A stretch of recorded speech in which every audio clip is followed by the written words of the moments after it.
अवांजी समातुन ताईं radio voice of Sindh London. कुहन ऐं कोठियुनि एपर संदीअ सजणे, सूर्य चाढ़ियो सुपरी नभ ॾिहाणे ॾियनि, वेठा विरह वटियुनि, आओ वाढोड़िया विहाए तूं। भलारे बिटतणी जे भलारे बैत सां मुंहिंजी आवाज़ मुसाफ़िर radio voice of Sindh London तां थी दुनिया जी कुंड कुड़छ ताईं जंहिं माग ॿुधिजे पियो उन्हनि ॿिनी महिरबाननि खे सिक भरियो सलाम, शाल क़बूल पवे। 2 अगस्त 2025 छंछर जे ॾींहुं प्रोग्राम सोच वीचार साण करे आऊं अव्हांजी ख़िदमत में हाज़िर अव्हां जो पंहिंजो मेज़बान हबीब लगारी। प्रोग्राम जी शुरूआत में अव्हां लाइ इहा ई दुआ त शाल जितो जो असुख सलामती सां जो कॾहिं बि ॾुखियो ॾींहुं न ॾिसो ऐं कॾहिं बि अव्हां जूं मुर्कूं अमेरूं न थियनि। दुनिया जी कुंड कुड़छ में जिते बि रहो सिंध लाइ, सिंध वासियुनि लाइ ऐं दुनिया जे मज़लूम माण्हुनि लाइ जा खोड़ींदा रहो। शाल अव्हांजा ख़्वाब तहबीरनि सां लाऊं लही सघनि। मोरे भरसां आबाद ॻोठ बजाराणी लगारी, जंहिंजी सुञाणप नए इनकलाबी ॻोठ तौरु ज़रूरु थिए थी, पर उहो ॻोठ अॼु बि सितम भोॻे रहियो आहे। शहीद इरफान लगारी ऐं शहीद ज़ाहिद लगारी जे वारसनि सां इंसाफ़ त थी नाहे सघियो, पर अॼु बि मुख़्तलिफ़ केसनि खे ॻोठाणा मुंहुं ॾेई रहिया आहिनि। पुलिस जे घेरे हेठि अची वियल हिन ॻोठ जे रहवासियुनि खे केतिरियूं ई लालचूं ॾिनियूं वियूं, पर उन्हनि कंहिं बि सूरत में सौदो नाहे कयो। इतला त इहे बि आहिनि जो नामवर माण्हू बि जॾहिं तॾे ते लड़ी विया त उन्हनि बि अहिड़ियूं आछूं कयूं। दरवेश लगारी लिखे थो त एॾा त दलेर ऐं बाशूर आहिनि जो किरोड़नि रुपयनि जे एवज़ ठाह बि नथा कनि। जिते ॾाहा अकाबर, मोरोजा अदीब, साफ़ी वकील ऐं बाशूर शहरी ख़ामोश कुफ़ी बणियल हुजनि ऐं वक़्त जे ज़ालिमनि खे ख़ुशि करण लाइ वॾियुनि वॾियुनि गाॾियुनि तां लही पंहिंजे बंगलनि में वेही दोस्तनि खे कोठाए लंजारियूं जे वाठनि जे चवण ते प्रेस कॉन्फ्रेंस करे मज़लूमनि खे दहशतगर्द करार ॾींदा हुजनि, उन माहौल में हुननि जो साबित क़दम बीहण उहो ॻोठ बजाराणी वारनि जी बहादुरी ऐं बाज़मीरी आहे। पीपल्स पार्टीअ वारनि जो गुज़िरियल 18 सालनि जो इक़्तिदार जो तसलसल सिंध परस्त दोस्तनि सां एॾो त वेरी रहियो आहे जो नवाब वाली मुहम्मद वारा भंडण जा खून, माड़ी जलबाणी वारनि जा खून ऐं ॿिया केतिरा ई खून हुननि खे फबियल आहिनि, पर बजाराणी लगारी ख़बर न आहे कहिड़ी मिटी जा पैदा थियल आहिनि जो सरदार ख़ान मोहम्मद ॾाहिरीअ जूं लख कोशिशूं करण, मारण जे धमकियुनि, हुननि जा दुकान, घर डहिराइण, इस्पतालनि, रस्तनि, बाज़ारनि मां ॻोल्हे ॻोल्हे गिरफ़्तार कराइण बि कमु न अची सघियो। जिन बजाराणियुनि जा 40 खां मथे आम माण्हू जेलनि में बंदि हुजनि ऐं सख़्तियूं बर्दाश्त करे रहिया हुजनि, मुलाक़ातूं बंदि हुजनि, उन जे बावजूदि FIR मां ज़िया लंजार जो नालो ख़ारिज करण ते किरोड़नि जी आफ़र खे ठुकराइनि पिया। अॼु जेकॾहिं हिननि खे हिसाए, मारे, मञराए ॿीहर वरी हुननि मथां ज़ुल्म करे हुननि खे इंसाफ़ वठण खां कमज़ोर कयो वियो त उहा कमज़ोरी सिंध जी कमज़ोरी हूंदी, उहा असां सभिनी हक़ परस्तनि जी कमज़ोरी हूंदी, इहा हक़ जी कमज़ोरी हूंदी। हुननि कुर्बानियूं ॾेई छॾियूं, अचो त असां हिननि सां निभायूं। जेकॾहिं हीअ अकेला थी विया त असां सभु अकेला बणाए मारिया वेंदासीं। अॼु हूअ वक़्त जे ज़ालिम कातिल हुक्मरान सां को ठाह नथा कनि। हूअ हुसैनी आहिनि, हू मौला हुसैन अलैहिस्सलाम जे उन कोल ते बरक़रार आहिनि त मूं जहिड़ो हुसैन कॾहिं बि यज़ीद जहिड़े जी बैत न कंदो।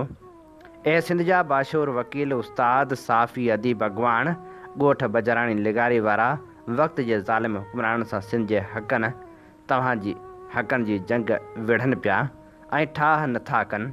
अचो हुननि जो साथ ॾियूं ऐं अचो त इंसाफ़ करियूं। अवांजी समातुन ताईं radio voice of Sindh London. अमीं ॿुधी रहिया आहियो radio voice of Sindh London. अव्हांजी ख़िदमत में प्रोग्राम पेश कयो पियो वञे सोच वीचार जे सफ़र में आऊं अव्हां सां मुखातिब आहियां पंहिंजो मेज़बान हबीब लगारी। पाण ॼाणूं था त सालनि जे हिन सफ़र में जमहूरियत मुख़ालिफ़ क़ुवतनि पारां समाज खे गैर सियासी बणाइण जी मुनज़म कोशिश ऐं सियासी इंतकाम वारे रुझान में ॻणती जोगी हद ताईं इज़ाफ़ो थींदो रहियो आहे। पाकिस्तान में जमहूरियत मुख़ालिफ़ क़ुवतनि, जिन में गैर जमहूरी इदारा, उन जा ॻिझू सियासतदान समाज खे गैर सियासी बणाइण लाइ मुख़्तलिफ़ हिकमत अमलियूं इख़्तियार करे रहिया आहिनि। उन्हनि जो बुनियादी मक़सदु आवाम खे सियासी अमल खां परे रखणु ऐं सियासी शऊर खे दॿाइणु आहे। मीडिया ते पाबंदियूं, सियासी अॻुवाणनि ऐं कारकुननि ते केस ऐं समाजी उभार खे दॿाइण लाइ ताक़त जो इस्तेमालु अहिड़ियूं हिकमत अमलियूं आहिनि जेके जमहूरियत जे बुनियादनि खे कमज़ोर कंदियूं आहिनि। इन्हनि कोशिशनि जो मक़सदु आवाम में मायूसी ऐं बेएतमादी पखेड़णु आहे त जीअं उहे सियासी अमल में हिसो वठण बदिरां बेहसी इख़्तियार कनि। वेझड़ वारनि सालनि में कुझु सियासी पार्टियुनि ऐं अॻुवाणनि खे मुनज़िम अंदाज़ में निशानो बणायो वियो आहे, जंहिंसां न सिर्फ़ु उन्हनि जे सियासी सरगर्मियुनि खे महदूद कयो वियो, पर आवाम में बि इहो पैगाम वियो त सियासी अमल में हिसो वठणु ख़तरनाक थी सघे थो। अहिड़े माहौल में नौजवान नस्ल, जेको मुल्क जे मुस्तक़बिल जो मेमार आहे, सियासत खां परे थींदो पियो वञे। नतीजे में जमहूरी अमल में अवामी शिरकत घटिजी रही आहे, जेका जमहूरियत जे तसलसल लाइ ख़तरो आहे। ॿी ॻाल्हि त सियासी इंतकाम जो रुझान पाकिस्तान जे सियासी मंज़रनामे में हिकु ज़हरीलो अनसर बणिजी चुको आहे। सियासी पार्टियूं ऐं अॻुवान जेके इक़्तिदार में हुजनि या अपोज़िशन में, हिक ॿिए ख़िलाफ़ बदिले जे जज़्बे तहत कार्रवायूं कनि था। अहिड़ियूं कार्रवायूं अक्सर क़ानूनी ऐं इदारती वसीलनि जे ग़लति इस्तेमाल ज़रिए थियनि थियूं, जंहिंसां न सिर्फ़ सियासी इस्तेहकाम मुतासिर थिए थो, पर समाज में तक़सीम ऐं नफ़रत बि वधे थी। सियासी इंतकाम जा केस, जहिड़ोकि जाली इल्ज़ामनि ते गिरफ़्तारियूं, पार्टी अॻुवाणनि खे बदनाम करणु ऐं उन्हनि जे ख़ानदाननि खे तंग करणु, सियासी माहौल खे ज़हरीलो बणाइनि था। हीउ रुझान सियासी पार्टियुनि जे विच में ॻाल्हि ॿोल ऐं मुफ़ाहिम जे इम्काननि खे बि घटाए थो। जॾहिं सियासी अॻुवान हिक ॿिए खे ख़तमु करण जी कोशिशि कनि था त क़ौमी मुफ़ादनि ते ध्यानु घटिजी वञे थो ऐं मुल्की तरक़ी मुतासिर थिए थी। वधीक ॻणती जोॻी ॻाल्हि इहा आहे त सियासी इंतकाम जो हीउ रुझान अवाम में सियासी इदारनि ते एतमाद खे ख़तमु करे रहियो आहे। माण्हू सम्झनि था त सियासत सिर्फ़ु इक़्तिदार जी जंग आहे, जंहिंमें अवाम जी बहितरी जो को बि ख़्यालु नाहे। जमहूरियत मुख़ालिफ़ क़ुवतनि जे कोशिशनि ऐं सियासी इंतकाम जे रुझान जा समाज ते गहरा मनफ़ी असर पइजी रहिया आहिनि। पहिरीं, समाज में सियासी शऊर ऐं शिरकत में घटिताई अची रही आहे। उहो माहौल जमहूरियत जे तसलसल लाइ ख़तरनाक आहे, छो त जमहूरियत अवामी शिरकत खां सवाइ ज़िंदा नथी रही सघे। ॿियो, सियासी इंतकाम ऐं समाज खे गैर सियासी करण जे कोशिशनि सां समाज में तक़सीम वधी रही आहे, जंहिंसां समाजी हम आहंगी ऐं इतिहाद खे नुक़सानु पहुची रहियो आहे। नफ़रत ऐं तअसुब जे बुनियाद ते समाजी लाॻापा ख़राब थी रहिया आहिनि, जेको मुल्क जी मजमूई तरक़ी लाइ नुक़सानकार आहे। टियों, इदारनि ते अवाम जो एतमाद घटिजी रहियो आहे। जॾहिं अदालतूं, मीडिया ऐं ॿिया इदारा सियासी इंतकाम या गैर जमहूरी क़ुवतनि जे औज़ार तौरु इस्तेमालु थियनि था त अवाम जो उन्हनि ते यकीनन ख़तमु थी वञे थो। अहिड़े माहौल में माण्हू क़ानूनी इंसाफ़ खां मायूस थी वञनि था, जेको समाज में अणसिधी ऐं बदअमनी जो सबबु बणिजे थो। पाकिस्तान में जमहूरियत खे मज़बूत करण ऐं समाज खे सियासी तौरु बाशऊर रखण लाइ जमहूरियत मुख़ालिफ़ क़ुवतनि जे कोशिशनि ऐं सियासी इंतकाम जे रुझान खे रोकणु ज़रूरी आहे। सियासी पार्टियुनि खे घुरिजे त उहे बदिलिजी सियासत बदिरां मुफ़ाहिमत ऐं क़ौमी मुफ़ादनि खे तरजीह ॾियनि। सिर्फ़ सियासी तौर ते बाशऊर ऐं मुतहद समाजी जमहूरियत खे मज़बूत करे सघे थो ऐं पाकिस्तान खे तरक़ी जी राह ते अॻिते वठी वञी सघे थो। अवां जी समातुनि ताईं radio voice of Sindh London. Radio voice of Sindh London तां अवां जी ख़िदमत में प्रोग्राम पेश कयो पियो वञे सोच वीचार जे हिन सफ़र में आऊं अवां सां मुखातिब अवां जो पंहिंजो मेज़बान हबीब लगारी। जीअं त हीअं ॼाणो था त सिंध जूं ज़मीनूं मुसलसल नीलाम थी रहियूं आहिनि। कारपोरेट फार्मिंग जे नाले ते जिते सिंध जूं ज़मीनूं ॾिनियूं पियूं वञनि, उते मुख़्तलिफ़ मनसूबनि तहत असांजूं ज़मीनूं ॿियनि हवाले कयूं पियूं वञनि। कारपोरेट फार्मिंग ऐं सिंध जी ज़मीननि जी नीलामी वारे मामले ते मजीद नवाज़ मुग़ल लिखे थो। सिंध हिकु ज़रई सूबो आहे, जिते हज़ारे सालनि खां वाहन, दरियाउनि ऐं फसलनि जे हवाले सां ज़रख़ेज़ ज़मीननि ते मक़ामी हारियुनि ज़मींदारनि जे ज़रिए ज़राए जो निज़ाम हलंदो पियो अचे। पर हाणोके ॾहाकनि में कारपोरेट फार्मिंग जे नाले में हिकु अहिड़ो इक़्तिसादी, ज़रई ऐं सियासी तजुर्बो कयो वियो आहे, जंहिंजा केतिराई नाकारी असर मक़ामी हारियुनि, वसंदियुनि, माहौलियात ऐं सक़ाफ़त ते पिया आहिनि। कारपोरेट फार्मिंग हिकु अहिड़ो ज़रई निज़ाम आहे जिते ज़मीनूं वॾियुनि मल्टीनेशनल कंपनियुनि या वॾनि कारपोरेट इदारनि खे डीलीज़ ते ॾिनियूं वञनि थियूं। उहे इदारा जदीद टेक्नोलॉजी, माली सहूलियतुनि ऐं जदीद मार्केटिंग वसीले ज़रायत कनि था, पर संदन मक़सदु सिर्फ़ु ऐं सिर्फ़ु मुनाफ़ो हासिलु करणु आहे, न त मक़ामी आबादीअ जी ख़ुशहाली या ग़िज़ाई सलामती। कारपोरेट फार्मिंग जे नाले ते हज़ार एकड़ ज़मीन वॾियुनि कंपनियुनि जे हवाले कई वई, जंहिंजे नतीजे में मक़ामी हारियुनि खे संदन विरसे जे ज़मीनुनि तां बेदख़ल कयो वेंदो। केतिरनि इलाइक़नि में हारियुनि खे ज़बरदस्ती उथारियो वेंदो। संदन आबाद ज़मीनुनि ते जदीद मशीनरी सां ज़रई पैदावार शुरू कई वेंदी। अहिड़े अमल सां हारी जो रिज़्क़, शनाख़्त ऐं वक़ार मुतासिर थींदो। कारपोरेट फार्मिंग सिर्फ़ु ज़मीन ते कब्ज़े जो नालो न आहे, पर उन सां गॾु नओं ज़रई ग़ुलामी वारो निज़ाम बि लागू कयो वियो आहे, जिते मक़ामी पोहरियत हाणे रोज़ानी उजरत ते कारपोरेट फार्मिंग जी मुलाज़िम बणिजी वियो आहे। खेसि पंहिंजो ज़िमेदारी इख़्तियार न रहियो आहे, न ई संसद चूंडनि में का हैसियत रही आहे। कारपोरेट फार्मिंग लाइ जेके ज़मीनूं इस्तेमालु थियनि थियूं उहे घणे पाणी तलब कंदड़ फसलनि जहिड़ो कि कपह, कमंद, चांवर लाइ इस्तेमालु थियनि थियूं। उन करे पाणी जे वसीलनि ते इज़ाफ़ी दबाव पवंदो ऐं मक़ामी आबादगारनि लाइ पाणी घटिजी वेंदो। ख़ासि तौर ते थरपारकर, उमरकोट, बदीन, सांगड़ ऐं मिरपुर ख़ासि जहिड़ा इलाइक़ा सख़्तु मुतासिर थींदा। कारपोरेट फार्मिंग जे नतीजे में ज़मीन जी फितरी बनावट मुतासिर थींदी। वॾियुनि मशीननि जे इस्तेमालु, ज़हरीले केमिकल ऐं ग़ैर फितरी भाणनि जे नतीजे में ज़मीन जी ज़रख़ेज़ी ख़तमु थी वेंदी। जरासीम कश दवाउनि जे इस्तेमाल सां फसलनि सां गॾोगॾु माहौल, आबी जीवत ऐं जानवरनि ते बि मनफ़ी असरु पियो आहे। कारपोरेट फार्मिंग असल में ज़मीन ते नओं कब्ज़े वारो निज़ाम आहे, जंहिंमें हुकूमती इदारनि जे सहकार सां कंपनियुनि खे ज़मीनूं अलाट थियनि थियूं। उहे ज़मीनूं आमतौर ते मक़ामी माण्हुनि जी मिल्कियत हूंदियूं आहिनि, पर उन्हनि खे ग़ैर आबाद ॾेखारे डेवलपमेंट जे नाले ते हड़प कयो वेंदो आहे। हारी सिर्फ़ु ज़राए सां न पर सक़ाफ़त सां बि जुड़ियलु हूंदो आहे। जॾहिं ज़मीनूं संदसि हथनि मां वञनि थियूं त साणुसि गॾु संदसि सक़ाफ़त, रस्मूं, रिवायतूं, ॻोठाणो निज़ाम ऐं लोक ज़िंदगी ख़तमु थियणु लॻे थी। कारपोरेट फार्मिंग जो मक़सदु सिर्फ़ु ज़रई पैदावार वधाइणु न आहे, पर ख़ुराक जी चैन ते कंट्रोल बि आहे। कंपनियूं फ़ैसिलो कनि थियूं त कहिड़ो फ़सुलु पोखिबो, केतिरो, किथे ऐं कंहिंखे विकामबो। हीउ हिकु ज़रई साम्राज आहे जेको माण्हुनि जी ख़ुराक ते इख़्तियार क़ाइमु करे सघे थो। कंपनियूं बरामदी फ़सुलु वधाइण लाइ कमु कनि थियूं, मक़ामी माण्हुनि जी ख़ुराक ते ध्यानु न ॾींदियूं आहिनि। अहिड़ी रीति ग़िज़ाई खोट वधे पई, ख़ासि करे ग़रीब इलाइक़नि में। ॿारनि जी ख़ुराक जी खोट, ग़िज़ाइत जी कमी ऐं बीमारियुनि में वाध साम्हूं आहे।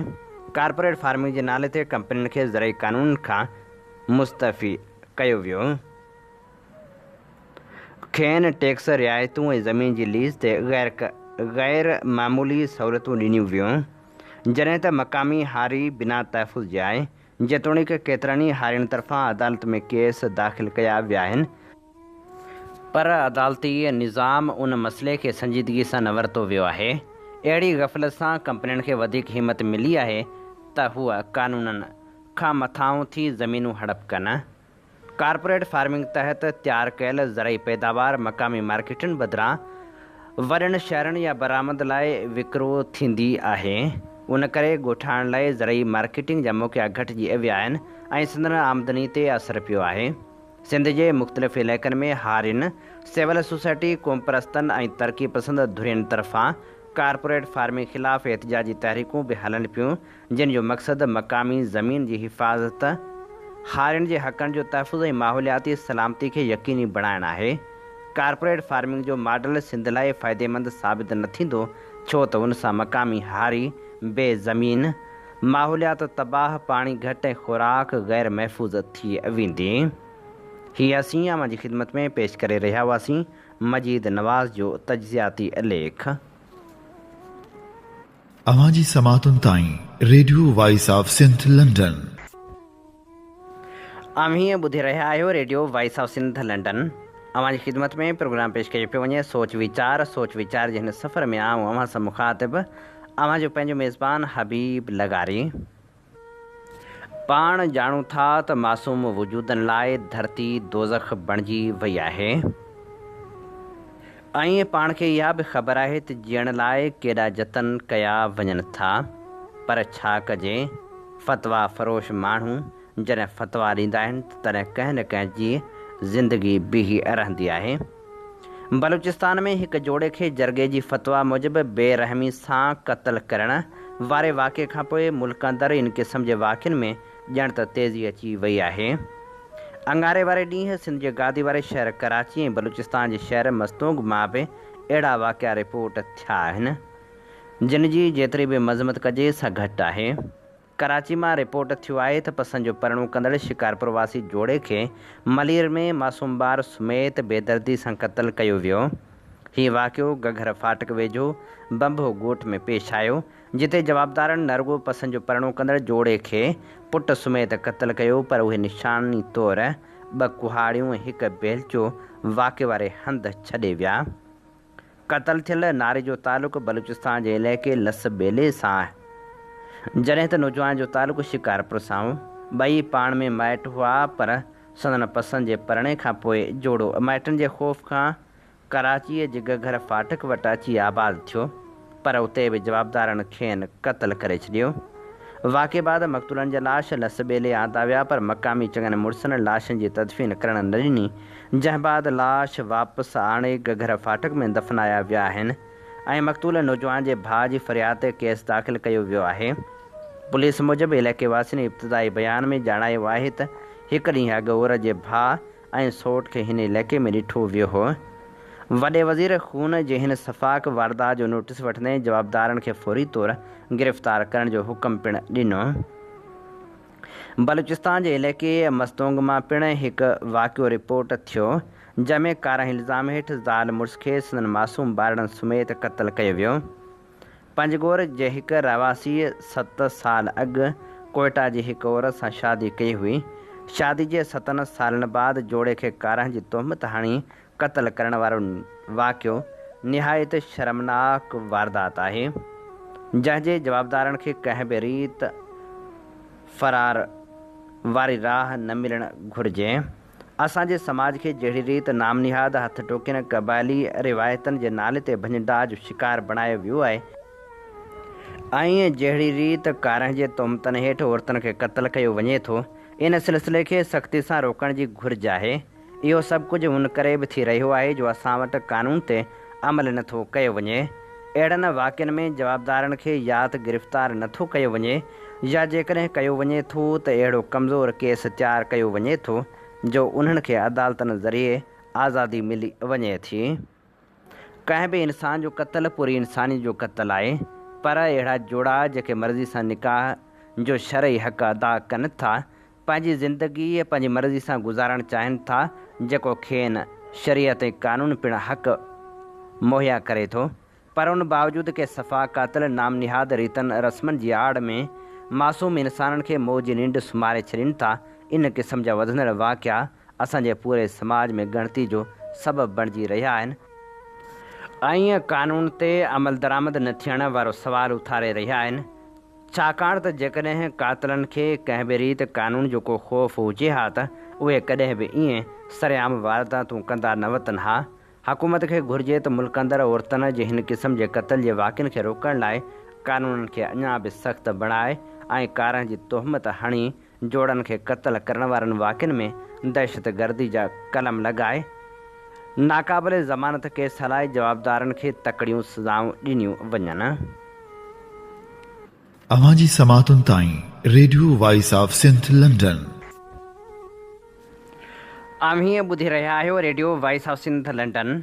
अवांजी ख़िदमत में प्रोग्राम पेश कयो पियो वञे सोच वीचार जे हिन सफ़र में आऊं अवां सां मुखातिब पंहिंजो मेज़बान हबीब लगारी। काल्ह जॾहिं यादगिरियुनि जा वर्क वरायासीं तॾहिं मोर जहिड़ो माण्हू सागर हनीफ़ बुर्धी यादि पियो। सागर सां हैदराबाद जे पटनि में अनेक कचहरियूं इन करे बि रहियूं जो जॾहिं बि मूं प्रोग्रामनि जी कंपेयरिंग कई तॾहिं हूअ असां वटि ख़ासि महिमान थींदो हो। मक़बूल प्रोडक्शन पारां कोठायल मेड़ाकनि में अक्सर सागर हनीफ़ बुर्धी शरीक थींदो हो ऐं पोइ ख़िताब पिणु कंदो हो। सच त इहो आहे जो संदसि ख़िताब बि यादगार हूंदा हुआ त ॻाल्हियूं बि यादगार ऐं मिलण जो अंदाज़ बि यादगार हूंदो हो। सरापा सिंध बणिजी वियल हीउ शख़्स हाणे तोड़े जो उन पार में आहे जितां केरु वापसि बि नथो अचे ऐं केरु कंहिंसां मिली बि नथो सघे। ऐं पोइ सारी सभु जमार ॿी ख़बर न आहे, पर मरण खां पोइ तोसां गॾिजण जूं हसरतूं रहंदियूं वांगुरु हसरतूं रहिजी थियूं वञनि। क़ौमी सियासत में पंहिंजो अहम मक़ाम जोड़ींदड़ सागर हनीफ़ बुर्दी मज़दूरनि जे आलमी ॾींहुं यानी 1 मई 1969 ते नौशहर फ़ेरोज़ ज़िले जे पडीदन वारे इलाइक़े में ॼाओ। हुन प्राइमरी तालीम पडीदन मां हासिलु कई, जंहिंखां पोइ inter science Sachal Sarmast college Nawabshah मां कयाई। BA ऐं MA सिंधी में सिंध यूनिवर्सिटी जामशोरे मां कयाई। 1986 में हाफ़िज़ मोहम्मद सूमरे खां मुतासिर थी सिंध सागर स्टूडेंट्स फेडरेशन में शामिल थियो।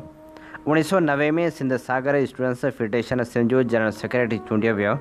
1995 में GA सिंध स्टूडेंट्स फेडरेशन में शामिल थियो। खेसि सिंध यूनिवर्सिटी यूनिट जो ऑर्गेनाइज़र मुक़ररु कयो वियो। बाद में जसाफ़ जी मरकज़ी इलेक्शन कमेटी जो मेंबर बि रहियो। तालीम पूरी करे GA सिंध क़ौमी मुहाज़ सां सलाहड़जी वियो। सागर हनीफ़ बुर्दी साईं GM सैद जे नज़रिए सां वाबस्ता रहियो। संदसि शुमार बहितरीन मुक़ररु कंपेयर ऐं कालम निगार तौरु थियो पए। 2002 दौरान मरकज़ी इलेक्शन में जसकम जो मरकज़ी प्रेस सेक्रेटरी चूंडिजी आयो। हीउ हिकु भेरो जसकम जो वक़्ती मरकज़ी जनरल सेक्रेटरी बि रही चुको। 2005 में जसकम पारां कालाबाग डैम ख़िलाफ़ कयल मरण घड़ी ताईं वारी बुख हड़ताल में कंहिं पकवान तौरु मुसलसल 31 ॾींहं फाका कशी जी हालत में रहियो। सागर हनीफ़ बुर्दी GA सिंध हलचल सां वाॻियल हुअण सबबि जवानी जा केतिरा ॾिहाड़ा जेल में घारिया। हूअ जसकम जो मरकज़ी प्रेस तर्जमान पिणु रहियो। अदब, समाजियात, सियासत ऐं लतीफ़िया जे मौज़ू ते संदसि कालम सिंध जे अक्सर अख़बार में छपजंदा रहंदा हुआ। सागर हनीफ़ बुर्दी 1 अगस्त 2018 ते लाॾाणो करे वियो। 1 अगस्त जो ॾिहाड़ो हर भेरे मोटी थो अचे ऐं हर भेरे अनेक यादगिरियूं खणी थो अचे। हू शख़्स जेको कंहिं हिकु लम्हे में बि विसारण जहिड़ो न आहे, उन जूं यादगिरियूं अॼु बि हाउ कोरीने कपिन थियूं। हूअ जेको कमाल जो मुक़ररु बि हो त कमाल जो लेखक बि हो। लतीफ़ियात वारे मौज़ू ते खेसि ॼण त एॾो अबूर हासिलु हो जो जॾहिं बि हू ॻाल्हाइणु लॻंदो हो तॾहिं जलसनि जा जलसा ख़ामोश थी वेंदा हुआ ऐं सागर हनीफ़ बुर्दी खे ॿुधंदे माण्हू ॼण त साह खणी विसारे वेंदो हो। हूअ ओचितो ई ओचितो ईअं उछामी वियो जीअं तेज़ तूफ़ाननि में ॾीआ उछामी वेंदा आहिनि या जीअं आसमान तां के तारा टुटी पंहिंजो वजूद वञाए वेंदा आहिनि। तोड़ जो हूअ यादि किताब जो हिसो बणिजी वियो आहे, पर हुन सां घारियल घड़ियूं अॼु बि विसरी न आहिनि सघियूं ऐं अॼु बि यादगिरियुनि जा वर्क वराइजनि था त सागर हनीफ़ बुर्दी खे यादि ज़रूरु कजे थो। अवांजी समातुनि ताईं radio voice of Sindh London. Radio voice of Sindh London तां अवांजी ख़िदमत में प्रोग्राम पेश कयो पियो वञे। सोच वीचार जे हिन सफ़र में आऊं अव्हां सां मुखातिब आहियो पंहिंजो मेज़बान हबीब लगारी। नाम्यारो कुंपर सगवान नवाज़शाह भाॾाई अचो त नई सिंध अॾियूं जे उनवान हेठि पंहिंजे तजिए में लिखे थो।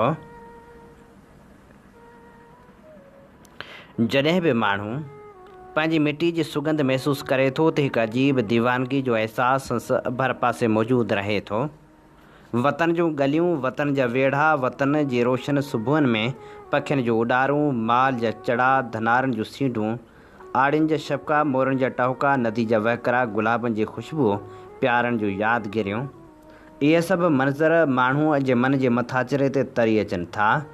मन महसूसु कयो आहे त रूह जे उजराइण सां सोचींदड़ माण्हुनि लाइ महबूब ऐं वतन हिकु पल बि अखियुनि खां ओझल नथा थियनि। मौजूदा दौर जो सच इहो आहे त हिते अक्सरियती फ़र्द पंहिंजे ज़ात जी तकमील जी जुस्तजू में मगन आहिनि। हिते रिश्ता घणे क़दुरु सानवी थी विया आहिनि, पर पोइ बि रूहानी आज़ादी जो समुंड छोलियूं हणी रहियो आहे।